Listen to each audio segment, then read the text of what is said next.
really an incredible day in history. This is Freedom Weekend, where we are celebrating Juneteenth, where we are celebrating freedom, where we are celebrating prosperity. And I'm happy to do it right here in front of Holy Name, a place that people knew freedom would happen when you're moving from New Orleans into Los Angeles. So I'm really happy to be here.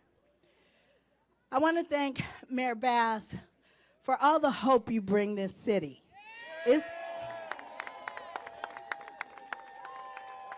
It's her leadership that makes us want to do this kind of work, right? She makes us feel hopeful about the change that could be made, about things that we could do for one another. And I just want to thank you one more time. And saying MayorKarenBass, that never gets old, let me tell you what. Also, I want to thank Mayor Cantrell for taking the sunset route. Taking the sunset route right here into the 10th district where her mother actually lives. Yay! Yeah, let's give it up. Yes. Let's give it up for a constituent. I want to thank George McKenna. He has been an extraordinary educator, and he brought us information that we didn't always have. So we appreciate you, Mr. McKenna, Dr. McKenna, because we're at a time where there's mass erasure, where they're trying to get rid of books in 32 states that have the already watered down history of blacks in America.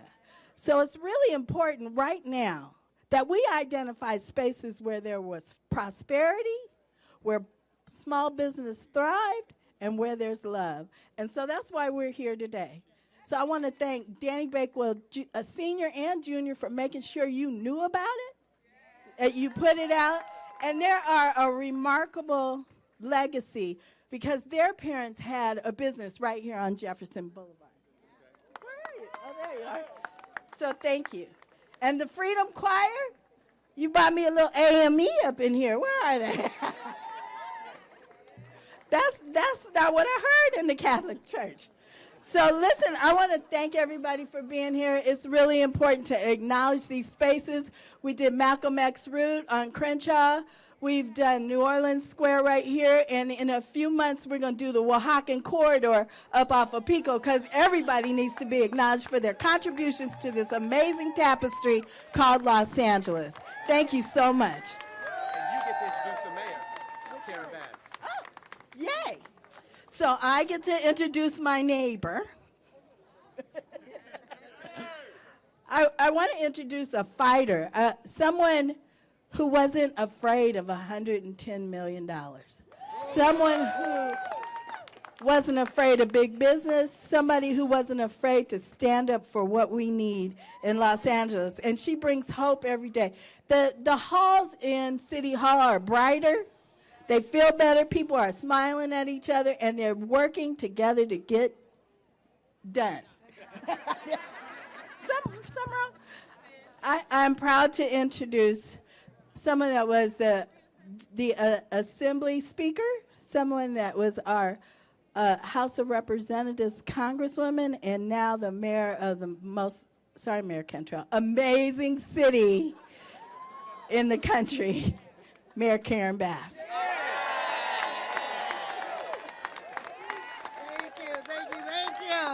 Hello, everybody.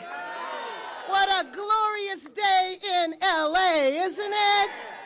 Absolutely. Well, let me just thank our councilwoman, the first African-American woman elected in the 10th district, Heather Hutt, and my neighbor and friend. So happy to see her and serve with her on the city council. And I am also happy to welcome Mayor Cantrell from the city of New Orleans. Happy to welcome you back here, and also I look so forward to working with you on the U.S. Conference of Mayors, where we get to work together, meet together, and talk about the problems we all have in common.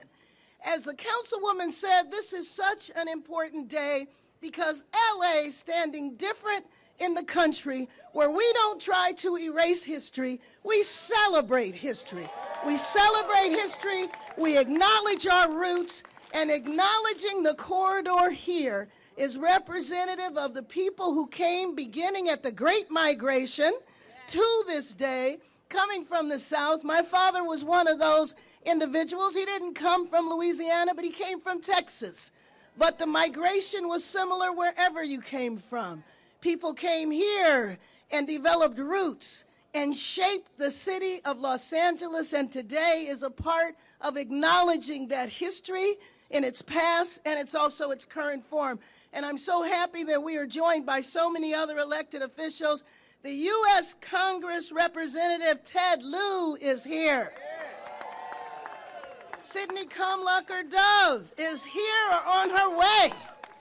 Congresswoman extraordinaire Diane Watson, the senator, the ambassador, the congresswoman. State Senator Steve Bradford, Maria Elena Durazo, Chris Holden, Michael Fong. So many elected officials are here. Assembly member Tina McKenna. And the famous George McKenna is here. I also want to acknowledge one of our nation's heroes, Kareem Abdul-Jabbar. Always representing so many important causes, whether they are political, social, or health. Kareem Abdul-Jabbar is always there leading the way. And also let me acknowledge the individual who put this event on, who has been working for so long. This event was supposed to take place a couple of years ago, but because of COVID, it was postponed. But he is tenacious. Talk about somebody that gets something done, and gets something done in an extraordinary fashion. Martin Ludlow, please come up here, because I have a certificate for you. Can I have my certificates? Oh, man. There we go. All right. Wow. Martin Ludlow, the Los Angeles Jazz Festival Foundation on the inauguration of the New Orleans Corridor. Martin Ludlow. Wow. And my other neighbor. Thank you, Karen. Thank you. Absolutely. Thank you. And to Madam Mayor LaToya Cantrell. This is for coming to Los Angeles for the ribbon cutting. And now that we know her mama lives here, now her mama's the new VIP. I said I got to get her name and information, because we have to make sure that she is treated with the red carpet treatment. All right now. Thank you so much, Mayor. Thank you so much. Thank you, everyone. We are going to have a glorious, glorious day. Now, let me introduce the person I just handed the certificate to, visiting us here from New Orleans, the new Angelino. Angelino, Mayor, but we won't tell everybody in New Orleans. Mayor Cantrell, thank you. Well, good morning, everyone. All right, and thank you so much, my sister Mayor, MayorKarenBass. It's a pleasure and an honor to be here, especially for this wonderful occasion that was made possible with the vision and leadership of our Councilwoman. Thank you so much, Councilwoman Hutt. And thank you so much, Martin, for being relentless in making sure that we not only solidified the relationship and partnership through this renaming, but bringing a Los Angeles Jazz Festival to the city of Los Angeles. To all the dignitaries that have been acknowledged, thank you so much for being here and for your very much warm, warm welcome. But let me tell you this. As a native of Los Angeles, and now the fearless leader and 30-year resident of the city of New Orleans, it brings me so much joy. I'm so proud to be here celebrating the renaming of the stretch of Jefferson Boulevard to the New Orleans Corridor, as well as, again, to join in the cultural precursor of the 2024 launch of the Los Angeles Jazz Festival. This historic weekend truly commemorates the deep cultural ties between the city of Los Angeles and the city of New Orleans. And as you know, the uniquely American history and the story of our cultural migration, the Great Migration. February 1883, with the completion of the Southern Pacific Railroad called the Sunset Route, or Sunset Route, whatever one you choose. It connected the city of New Orleans directly to the state of California. This route was a second transcontinental connection between the Southeast and the Pacific. Between 1940, 50, 60, and into 70, the population of the city of Los Angeles grew 900%. And it was people, our people, Black, Creole, leaving from the South, who migrated westward in a period known again as the Second Great Migration, fleeing the Jim Crow South, fleeing disconnections from opportunity and growth and advancement. But at that time, it was the city of Los Angeles who said, come on, and welcomed our people from Louisiana, specifically the city of New Orleans.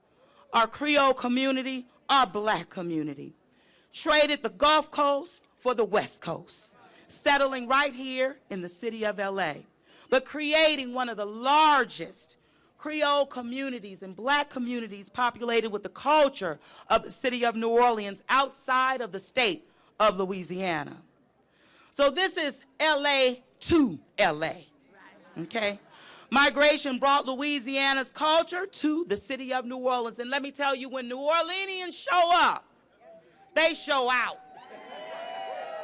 But in the best way possible, because the deep roots and traditions of our African families that migrated through the South, and you know, Black folks still live in the South. The majority of Black folk live in the South, but all Black people have ties to the South. But let me tell you, it was right here in this city where I learned and I absorbed the hard work ethic of my mother and the passion for service. And it was through my paternal family that I learned the importance of community, learned the importance of who I was as a person, and of course, education. But it was also my maternal grandmother from right here who taught me the importance of community involvement and grassroots organizing. But that paternal family I speak about was from Birmingham, Alabama, right in the center. And so as the mayor mentioned that her family came through Texas, my maternal family came through Texas, but my paternal family came through Birmingham. But all deeply rooted in that migration. But what we're celebrating here is the real tradition between the city of New Orleans and that of Los Angeles. But my soul found its home in the city of New Orleans when I left here at 18. I'm 51 now. But being a proud graduate of Xavier University of Louisiana. Absolutely. So like Los Angeles, New Orleans has just an extraordinary history. But we're the most Afrocentric city in the United States of America. So being here at this time as we celebrate Juneteenth, as the Councilwoman talked about what states are doing all around the country, trying to erase the real history, our history, trying to even do voter suppression where we're turning out in stronger droves than ever before. But let me tell you, today is the great day because it is sending hope, not only through the streets of the city of LA, throughout the city of New Orleans, but out the great United States of America. So I'm just so excited to be here and so grateful because the best is truly yet to come. And the love and the generations and the passion of our culture will live on throughout the city of Los Angeles. And be assured of that in the city of New Orleans. 4, 3, 2, 1.